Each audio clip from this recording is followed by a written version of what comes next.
Good evening and welcome back to Darkness on the Edge of Town Paranormal Radio Show. I'm your host, Dave Schrader. Sitting in with me, Mr. Tim Dennis. And joining us all the way from London, England, we have Adrian Lee. Adrian, you're going to stay in with us this evening, talk to our guest, Mr. Marcel, about UFOs. Great. Yeah, I'd love to have you be part of it. Hearing it. Now, I also want to mention, Tim, we talked a few weeks ago with psychic Robbie Thomas, and we had him look into the Jody Huisentruit case. Yep. For those of you that aren't familiar, Jody Huisentruit was a news anchor in Iowa that was just vanished, I think, about 12 years ago. And it's really interesting now, this new, young, pretty, blonde news anchor was attacked in her apartment, and she just passed away, according to the news. We wish her and her family well, and much support over the passing, but they still have not got any clues, according to the officials, on who did this attack. And I wonder if there's any kind of correlation, or if they're looking into that having anything to do with the Jody Huisentruit case.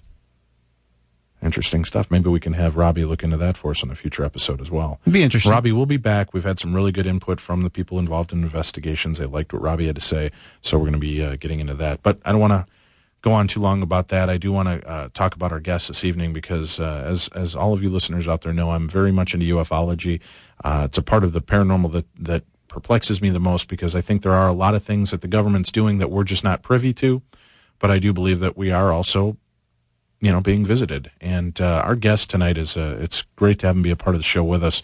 Actually, we've been trying for 2 years, right, Tim? Two and a half years. Yep. To get this guest to join us on the show. And his new book is out, The Roswell Legacy. And our guest this evening is Jesse Marcel Jr., and he tells a gripping tale that is the Roswell legacy, the story of Major Jesse Marcel, the intelligence officer for the 509th Bomber Group. They were famous for dropping the atomic bomb on Japan. And he was the first military officer to reach the scene of one of the most famous and endearing UFO events in recorded history of mankind. This book documents the recovery of debris from the crash of an extraterrestrial craft and how the Marcel family became forever linked to the entire event. It details what the debris looked like, how it greatly differed from what the weather balloon theory that was supposedly recovered, and the physical characteristics, and prove it could have only come from technology that was not available in the 1940s, or perhaps even now. Jesse Marcel Jr., our guest, is a retired full-bird colonel who served as a flight surgeon for 18 months in Iraq.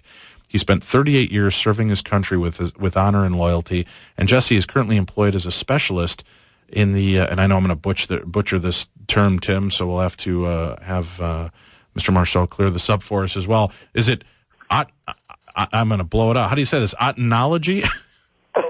It's otolaryngology. Exactly. It took me 20 years to be able to say it. And otolaryngology. That's at Veterans Administration Hospital in Fort Harrison, Montana. And you and your wife, Linda, live there outside of Helena, correct? Yes, that's right. Well, Mr. Marcel, thank you very much for joining us on the show this evening. We appreciate your time and spending some time with us here. Oh, it's my pleasure. This story, I will say, the one cool thing, growing up in Chicago, my dad, he's a big Bears fan, football, sports guy, and, he'd never sit down and talk to me about sports. He'd just always shut up and move away, and, you're blocking the TV and be quiet, I'm focusing. But anytime any stories came on about UFOs, that was one of the things that, he would sit down and shut up and listen to, and we'd talk about, and I remember he and my uncle and I watching shows about that in Alabama when we'd visit my grandparents, and just the whole thing has kind of brought us together, so there's kind of that attachment for me. But the Roswell story has really been of interest, and as fate would have it, the movie Roswell was just on this last week on cable, so I watched it again. How much, can you start off with that? How much of the movie Roswell would you say is accurate to the true story? Well, it portrayed it fairly good. There was some poetic license, like they portrayed a scene from a reunion with the 509, but to my knowledge, that did not happen. But were you as big a jerk to your dad as they made you look like in the movie, Jesse? No, come on. Because in the movie they're all, oh, come on, Dad, let's not, oh, Dad, this is ridiculous, and you were like the debunker of this in the movie, but that's not really how it was it? No. It's been all kinds of stuff. I've seen the movie, and I think I only saw it once, and that's when it first came out. But, right. But no, I don't think there's anything like that for real. Now, how old were you, Jesse, when this first happened? I was 11 years old. 11 years old, and your father, now in the movie they portray it as though your father comes in and says, he was able to tell you this before they made it top secret, correct? No. That's correct. What he was doing, he was bringing the debris in from where the crash site was to the air base. and our house happened to be on the way. So he stopped by and showed the debris to my mother and myself, and it wasn't classified at that time. So Right. he was not breaking security. Now, can you tell me the one thing I always thought was pretty amazing about the movie, and I don't mean to keep talking about the movie, but I want to dispel some of the rumors and the Hollywood effect and reality. One of the pieces they said was very much like tinfoil. In the movie, they'd ball it up and let it go, and it would unfold itself and kind of return to normal. Was there any truth to that kind of resilient metal? Well, I did examine the foil-like material, but I did not try to fold it up or bend it. But I heard my dad related that to people, where you could fold it, bend it, and it'd spring back to its original shape. Unbelievable. And we didn't have anything like that then, and maybe not even now so much that I know about. But that was one of the very unusual characteristics of the foil. So your dad comes home with this and tells you. Now, did he say, "Son, this is a UFO, this is a flying saucer," or was he kind of speculative about what it was that he had debris of? Okay, well, what he did, he picked the debris up. He and a CIC agent, Carl Sheridan Cabot, they both went out there in separate vehicles to pick up portions of the debris. And on the way back in, my dad swung by the house, and even though it was very late at night, maybe 1 o'clock in the morning, he got my mother and myself up to look at this, and he was very excited, and he related this. I think he used words like, "This is parts of a flying saucer," and that got my interest in it, of course. With this coming in, did you have a feel at that time, this is probably the most amazing thing I've ever seen? I mean, did your dad have some kind of awe to it, or was it a very matter of fact? I know a lot of people in the military are just very... No, he was very excited. Okay. He definitely wanted us to look at, because, that's the reason he swung by the house at such a late hour, early hour in the morning, was just so he could see it, because he knew this is unique, we'll never see this again. This is parts, like you said, I think he said flying saucer, and that conveyed a very special meaning to this whole thing.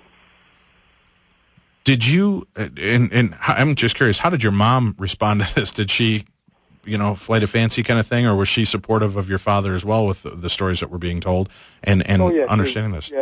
Yeah, she was very supportive. She was the typical housewife of the 1940s, kind of quiet and not too obtrusive, But no, she supported him with what he saw, because she saw the same thing that he saw and I saw. So that convinced her also. Now, I'm curious. Give us some background on your father, because, I know that a lot of the media has painted him out to be a kook and that he was just an attention grabber and had problems. What's interesting with this is that your father wasn't like ushered out of the military and hidden away somewhere. He continued to excel in the military and went in with honors and all that. It wasn't just some guy that then got pushed under a desk somewhere, correct? I mean, give us background of Jesse Marcel Jr. or of Sr. and tell us about him and where he excelled from that point. Okay. Part of the reason I wrote the book was to establish his credibility in this. He'd gone to intelligence school. He was actually on the faculty of the Air Force Intelligence School. Went to radar school, learned all about radar targets, that were used on weather balloons and mogul balloons and so forth like that. So the book is to establish his credibility. He was a decorated war hero, and he was a member of the 509th Bomb Group. They were hand-picked gentlemen. These were guys who were very stable and were not given the flights of imagination or fancy. So that's why I wrote the book. And he was told, to keep this a secret, and he did. He followed orders for years. So he was a good soldier. Right, so he wasn't just some wingnut and capable of just making stuff up. Because again, I think that's important to establish as we progress with the show here. He definitely was a military man first and foremost, and was picked for his job because of the skill and intelligence level that he held. Correct? Exactly. Intelligence officer for the 509th was no fly-by-night guy there. So, like I said, these were all hand-picked gentlemen for a very special mission. So from the time he was out on the site, from the time he was called into the wreckage site, to the time that they kind of retracted the original statement, how long did that take place? About 24 hours, as far as I can determine. What he did, he brought the material. Well, after he swung by the house with it, he then brought the material into the air base for Colonel Blanchard to see who was the base commander out there. And I'm not sure whether it was later that night or maybe the next morning when he left to go to the air base. But when Colonel Blanchard saw this, he agreed this was part of a flying saucer or something very unique. And that's when the press release was made about Air Force captures a flying saucer. Colonel Blanchard is the one who directed that press release to be made. And after that was done, he ordered my dad to fly the material to General Ramey, who was the 8th Air Force commander in Fort Worth, to see this. And he flew it under armed guard in a B-29 to Fort Worth so that General Ramey could inspect this. And the cover-up began in General Ramey's office. When General Ramey saw this, realized it's something that he figured that the general population should not know about at this time. And that's when the cover story of this is just a mistaken identification of a weather balloon with its radar target. And that's, of course, malarkey. Because I saw pictures of the debris in General Ramey's office, and what my dad was holding was a radar target, and not what we saw in Roswell on the kitchen floor. Right, and that gives us a good time to pause. We're going to take a first break here of this first hour with you, so stick with us. Mr. Marcel will be back. And folks, stick with us. If you have questions, too, we're going to open up phone calls after the top of the hour and give you a chance to call in if you have questions for Mr. Marcel as well about this case. You guys, you're listening to Darkness Radio right here on your home for Paranormal Talk Radio, 100.3 K-Talk. The latest news at the top and bottom of each hour. News alerts at once. This is 100.3 K-Talk. Good evening. Welcome back to K-Talk. This is Darkness Radio. We're here with you every Saturday and Sunday night, 9 to midnight. And we talk about all aspects of the paranormal, from ghosts to UFOs, Bigfoot, the Bermuda Triangle, and beyond. Our guest tonight, we're honored to have with us on the air, is the author of The Roswell Legacy, the untold story of the first military officer at the 1947 crash site, written by Jesse Marcel Jr. and Linda Marcel. And the book is available everywhere. You can go to theroswelllegacy.com to order the book there. And I think you even have autographed copies of it there, don't you, Mr. Marcel? Yes. If somebody wants an autographed copy, I'll be glad to do that for them. Great. And that's at theroswelllegacy.com.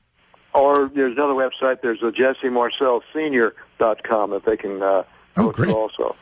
Now, I really tried to spend some time with you, like you do in the book, trying to set the example for who your father was, and that he was definitely a man that knew his stuff.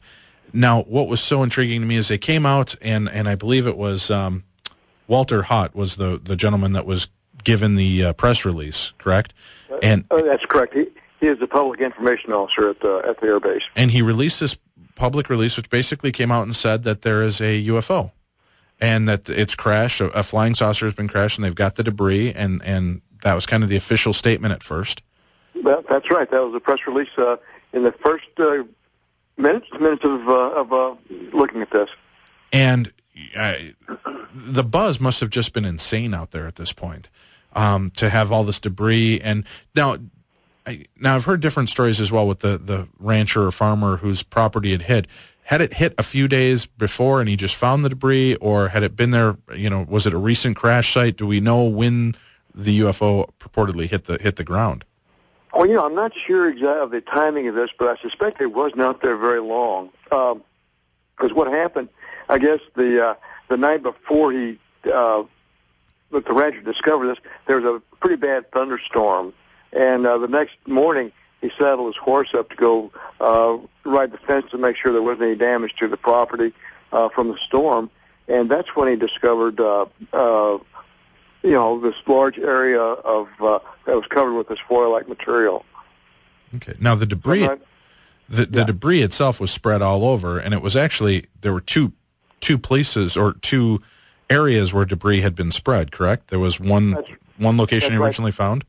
Yeah, there was the debris field that my dad was associated with, but then there was a crash site some distance away that where the maybe bulk of the craft came down, and if there were bodies there, that's where they were located. But I don't think my dad ever saw the bodies. If he did, he never told me about that. So he was primarily associated with the first debris site, with the debris that I had seen. Now, the debris as well, this was interesting. Now, I've read articles and accounts that they tried to cut it, they tried to burn it, they tried to do damage to the metal, and it just could not be damaged. Is that correct? That's my dad's, that's what he said. I didn't try any of this myself, but right. But he related that unusual attribute to this material. Now, did you find it strange, then, if there was no way to destroy this metal and there was no way to really pierce it or burn it, how did it just break up upon impact? I mean, isn't that kind of one of the skeptics' questions? Yeah, that's right. There's a lot of metal fragments, and but I suspect that the indestructible parts were not seen by me. I heard my dad talk about an incident where one of the guys in his office took a sledgehammer to a much larger piece. Now, I didn't see all of it. I just saw a very small part of it, of the debris itself. But he said he took a much larger piece than what I had seen and tried to dent it with a sledgehammer, and it wouldn't dent.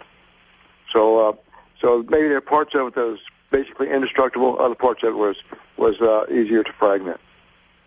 So they've got this debris now. They've gone on record as saying that they have a downed flying saucer, and within 24 hours of that time frame, suddenly there's a new story, and your father's called on the carpet to kneel before some Reynolds wrap, tinfoil, and balsa wood.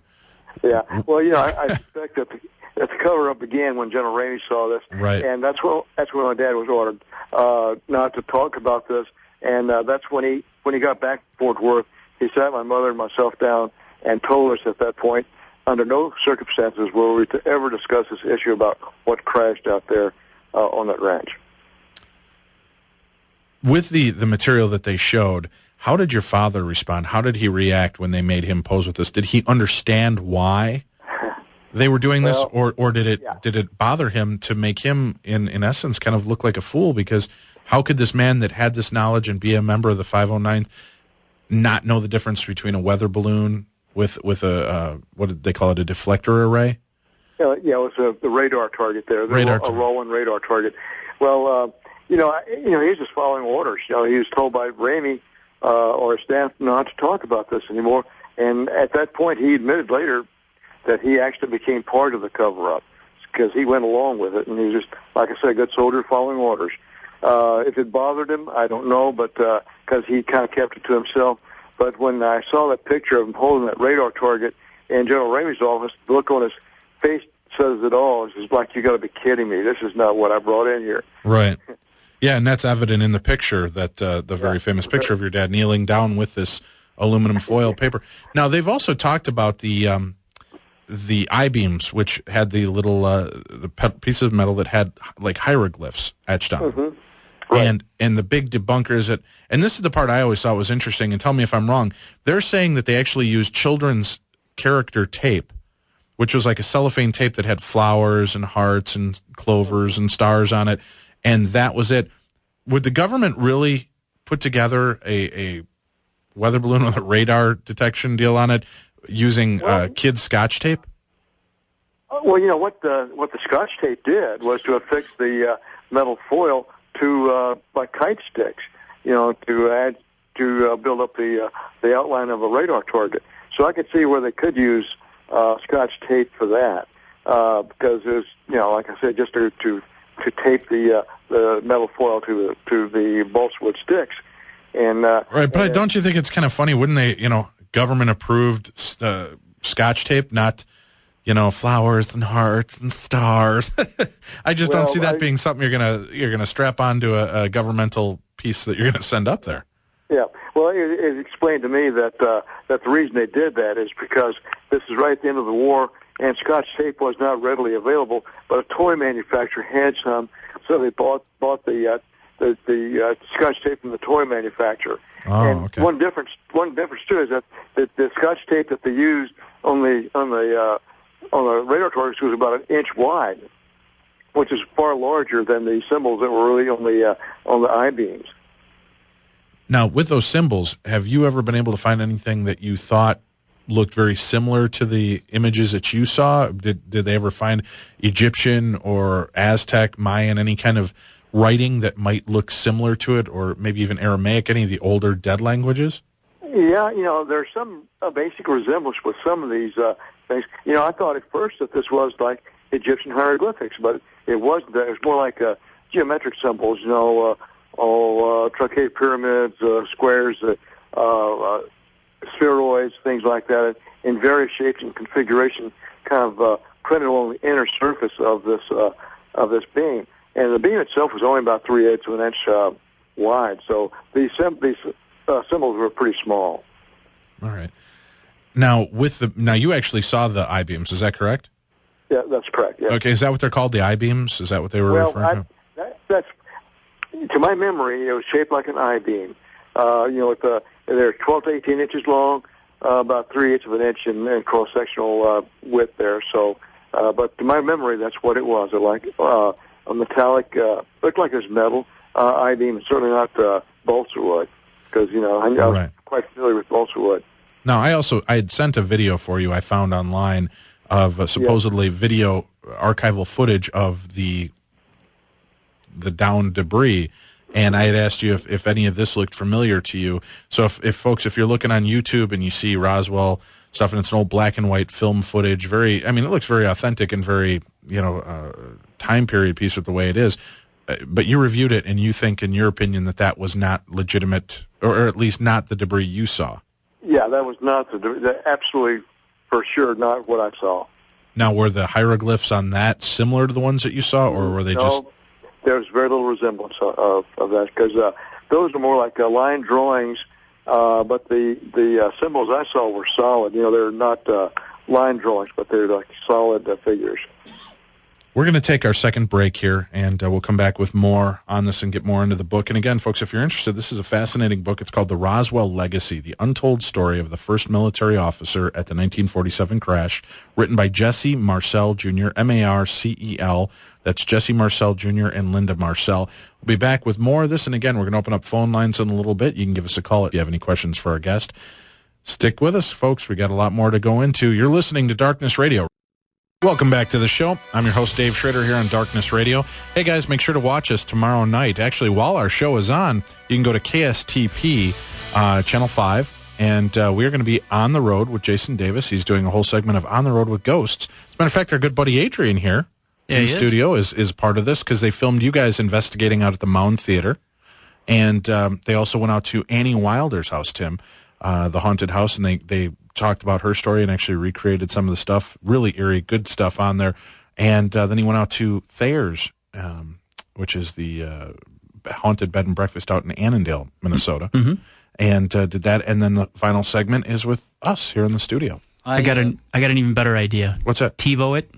Yeah, TiVo it and listen to the show live. Yeah. I spoke to Mike Brunswick, who put the piece together on yesterday, and he was very impressed with it. He said it's definitely worth a watch. He was quite pleased with what he got when he was filming us and yourself.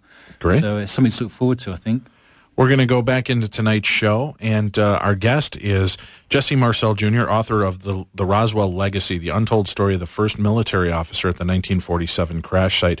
Adrian Lee is our international correspondent, Mr. Marcel, and he's in studio with us from London, and he actually had a question a little bit more about the debris. Go ahead, Adrian. Hi, Jesse. I was just wondering if you could speak a bit more about what the debris actually looked like and go into a bit more detail for me. Well, what I saw was just a very small part of the debris that was brought in, because there was maybe a box or two of it that my dad brought in from the car, and there was a lot of foil-like material. It was kind of a strange, it resembled aluminum wrap, if you want to, call it any familiar object, but I don't think it was anything like that. But it had a very unusual feel to it. The most unusual part of the wreckage of this debris were the beams with the writing or the symbols along the inner surface of this. There was some also kind of nondescript black plastic material I thought like Bakelite at the time. But the most unusual part of the debris were the beams that had the symbols or the writing along the inner surface, and of course a lot of the foil. I will add that the foil was not paper-backed, but was metal on both sides. The foil that was used on these Roswell radar targets was paper-backed, so that's a major difference between the foil that I saw and the foil that was used on these radar targets.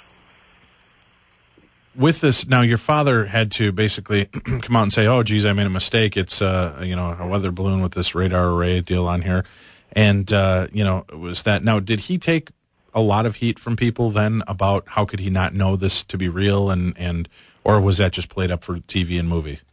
I think that was played up. For Pete's sakes, he did go to radar school, so he knew what a Roswell radar target looked like. And had it been that, he would not have brought it by the house at 1 o'clock in the morning to show it to me. So that just doesn't hold water at all. But I don't think he took a lot of it because, like I say, he followed orders. He was told not to talk about it, and they told us not to talk about it, and it was the end of the story until years later. Now, I had actually one of our tech experts here, Bill Murphy, who does our show from time to time, had sent me some information about the thing that he thought was so curious and bringing to our attention as well is the fact that all of these things that kind of popped up after the Roswell crash. I mean, there was a lot of different technology that miraculously appeared shortly after the crash of the Roswell UFO.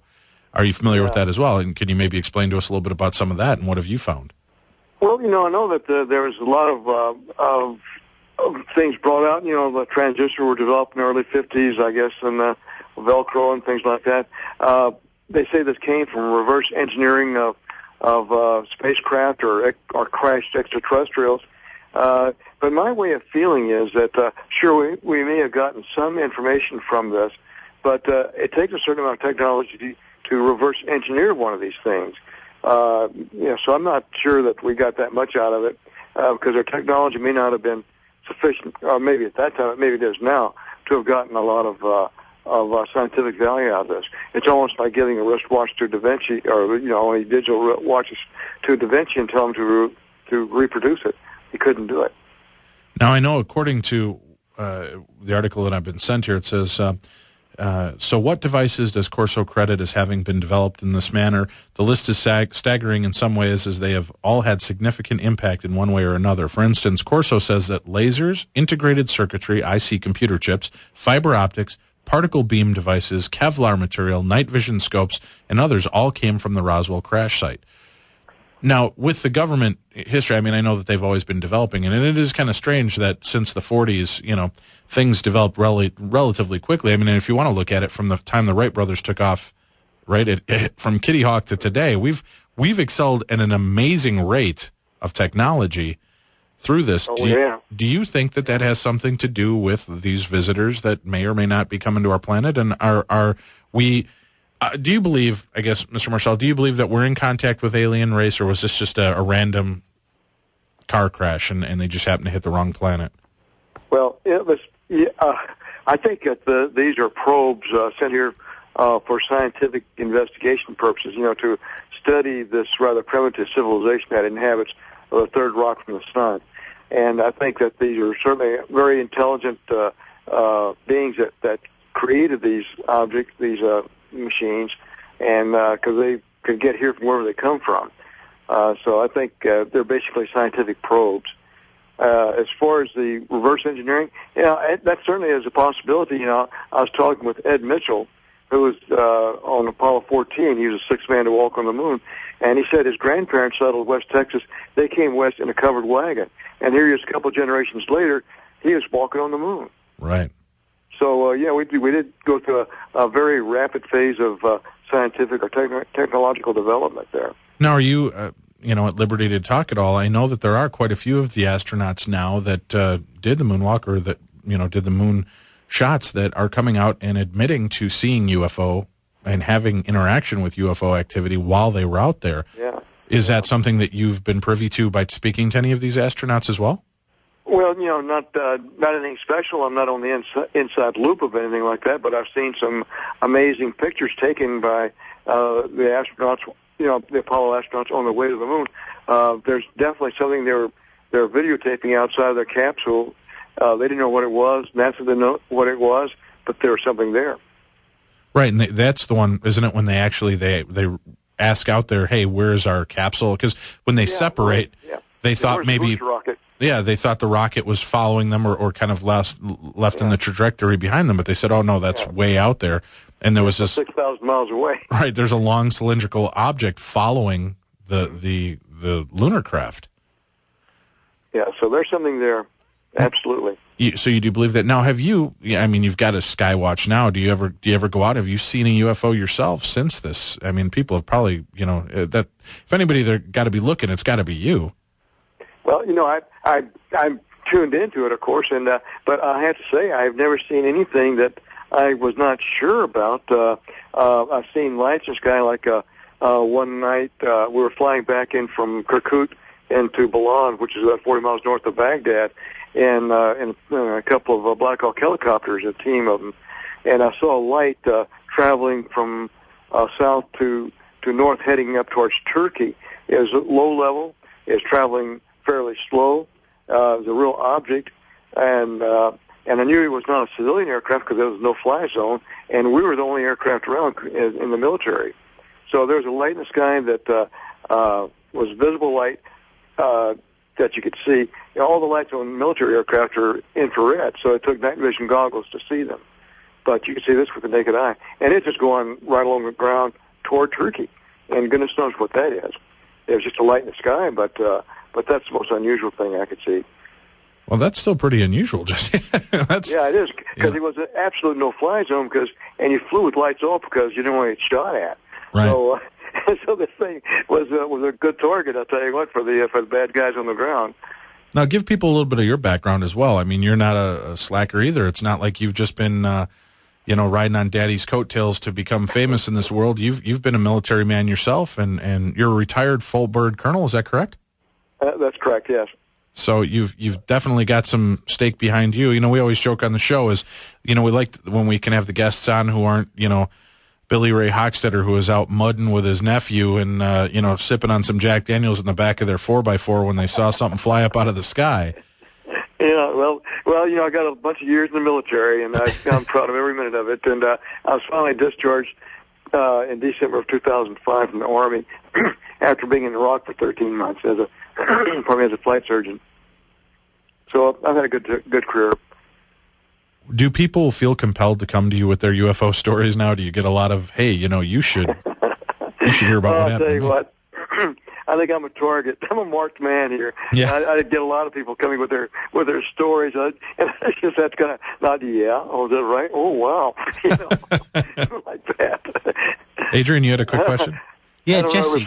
Hi. I don't ever discourage them, but some of these are pretty cock and bull stories. Yes, yeah, I do agree. Can I ask, have you had anyone approach you from the government at all? You've released this book, and your dad said to you, obviously, he was under orders not to say anything. Has anyone ever approached you? Have you had anyone come up to you along those lines from the government?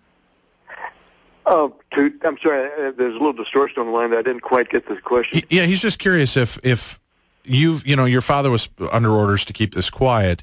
Right. And in his later years, he came out and was talking about this stuff. But have you, by releasing this book, have you had the government or anybody come to you, maybe the Men in Black, and say, Jesse, this isn't a good idea to put this book out? Have you had anybody try to stop you? No, they wouldn't dare. I think no, they've never approached me. When I was in the military, but my reputation was well known, and like even in Iraq, there, once we got out of combat zones where we were getting shot at, they start talking about the Roswell thing. But as far as that goes, I've never had anybody tell me don't talk about it. Did not affect my military one iota. Are there Men in Black? Are you familiar with that? Are there really government officials that come in to quiet you down? I think that, I had a very curious meeting with a government official a number of years ago where we were talking in a secure room, and he had kind of admitted to me that Roswell was not fiction, meaning that it was a straight story. And he talked something about like a black government that had control of the information about Roswell and other UFO incidents. And he explained that these were not elected people, had unlimited funds, and answered to no one except themselves. So here's a government official kind of talking, about this.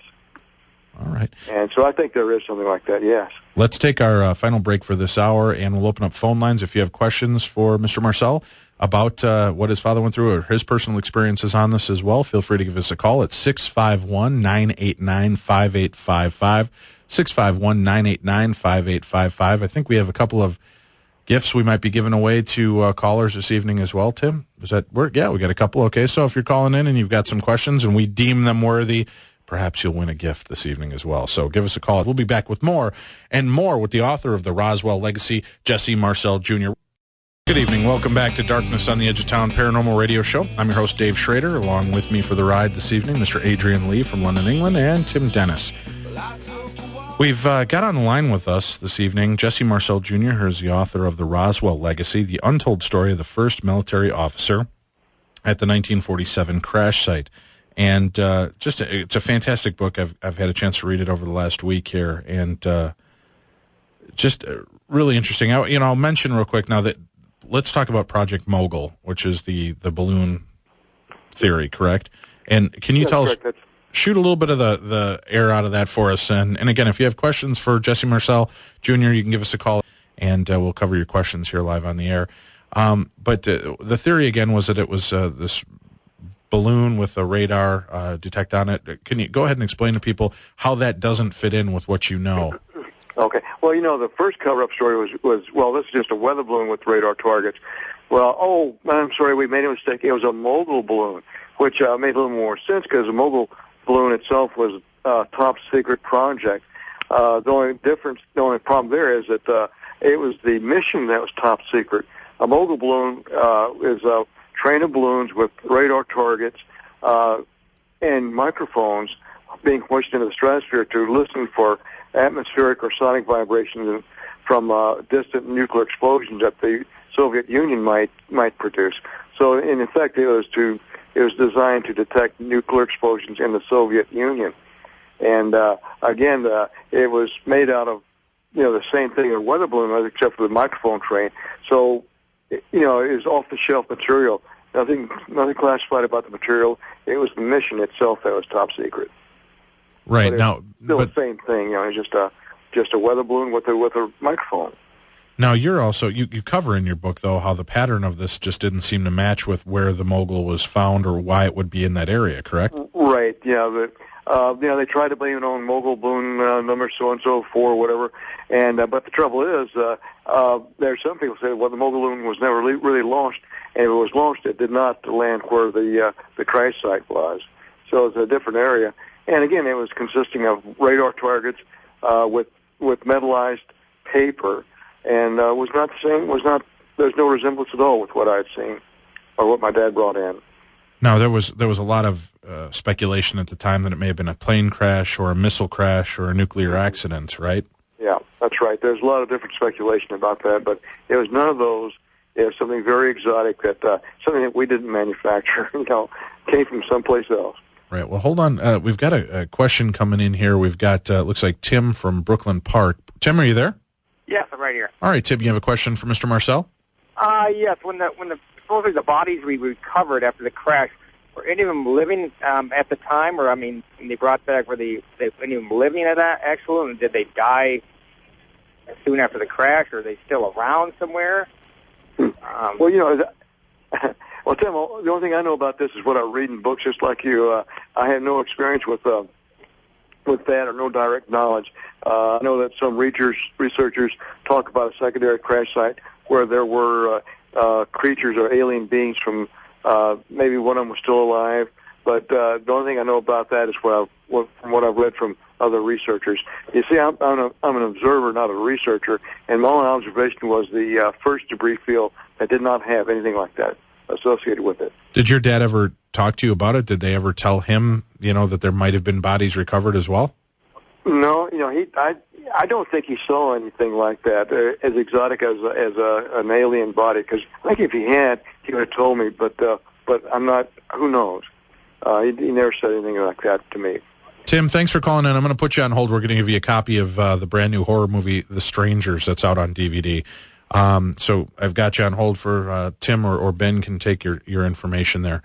I know that's a big bone of contention, the whole body theory, and yeah. Was that now one of the interesting stories that was told, I guess, and brought out was the fact that they actually contacted the local, was it mortician in town, and asked if he had children-sized or smaller coffins, and could they get them quickly? I think it's pretty suggestive that they found something out there that needed to be put in a coffin, because Glenn Dennis, whom I've talked with, is a very respectable person and not given to wild imagination either, but he said he was contacted by the Army Air Force at Roswell for childlike coffins that were hermetically sealed. So what did they want those for? if not for some very exotic, remains. Well, I thought it was interesting too, is that they said that the bodies that were recovered were the bodies of monkeys that had, because of the explosion, had burned off hair and their heads had swollen from decompression and all of this stuff. But then that doesn't match with the balloon or the mogul theory. No. Unless, it's Curious George hanging onto the balloon as it's floating away from the man with the yellow hat. And I don't see that being beneficial. Getting back to those pictures taken in General Ramey's office, in one of the photographs that's taken by Bob Johnson of the Fort Worth Star-Telegram, General Ramey had a piece of paper in his hand, which was a telegram or some sort of official memo, which when this note was computer analyzed, it had words of victims of the wreck, some words along that line. So in a balloon wreck, there are no victims. I mean, no one is with it. So that might have been referring to the main saucer site, crash site, some distance away, where there were victims. Yeah, that's the whole thing just is strange that it went on like this. Now, we've got about 2 minutes left in this segment. We'll come back with more questions after the top of the hour. And again, if you'd like to be a part of tonight's show and ask any questions, feel free to give us a call. And again, if you'd like information about ordering the book for yourself, you can go directly to theroswelllegacy.com. Again, that's theroswelllegacy.com or jessemarcelsenior.com. And that's the correct website, right? Jesse Marcel Sr.? Yes. Okay, you can go to that website, and you can also order the books there and get autographed copies from Jesse Marcel Jr. Did your father, through this, at what point did he decide it was okay to come forward and start speaking about this publicly? Well, that was not till years later, and Stanton Friedman was the first one who got any kind of lengthy interview with him. And apparently, my dad was a radio amateur, and I guess he might have let slip that he had seen something very exotic, crash saucer out of Roswell to a radio station manager in Baton Rouge, Louisiana. And as it turns out, Stanton Friedman was giving a lecture about flying saucers or UFOs, and the station manager was in the audience. And after the talk, he came up to Stanton and said, well, you need to go talk to Jesse Marcel about that in Houma, Louisiana. So he turned Stanton on to my dad, who interviewed him, and he's the one who first got this information out. Interesting. Well, we're going to take our final break here for this show, for this hour, I should say. We're going to come back. We'll have more and take some of your questions. We have some callers on hold. And then at the bottom of the 11 o'clock hour, at about 11:30, we're going to be joined by Julie Schuster, the executive director of the International UFO Museum and Research Center at Roswell. We'll be back with that. We'll be back with more. And again, pick up a copy of the book, folks. It's called The Roswell Legacy, the untold story of the first military officer at the 1947 crash site. Jesse Marcel Jr. and Linda Marcel, authors. You're listening to the best in paranormal talk radio right here every Saturday and Sunday night, 9 to midnight,